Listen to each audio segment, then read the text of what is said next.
شاهد بالفيديو فيضانات تضرب مدينة عين الصفراء في الجزائر الآن. شهدت مدينة عين الصفراء اليوم أمطارا طوفانية أدت إلى حدوث فيضانات كبيرة في عدة مناطق.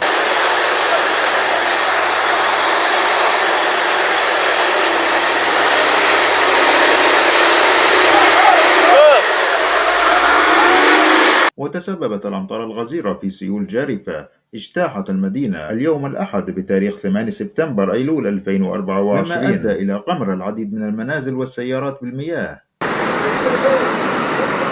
وتم تسجيل حالة وفاة واحدة حتى الآن، مما يزيد من حجم الكارثة الإنسانية.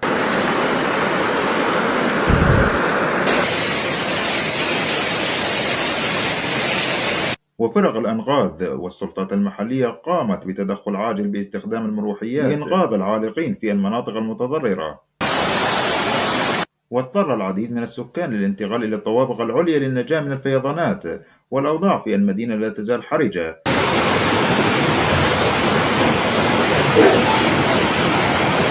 نحن نتمنى السلامة لأهل عين الصفراء وبشار وجميع المناطق الجزائرية، داعين الله أن يحفظهم من كل سوء. إلى هنا وصلنا لنهاية هذه التفاصيل ونهاية هذا الخبر العاجل. لا تنسونا باللايك والاشتراك في القناة ليصلكم كل جديد. شكرا جزيلا لكم على المشاهدة، وإلى اللقاء.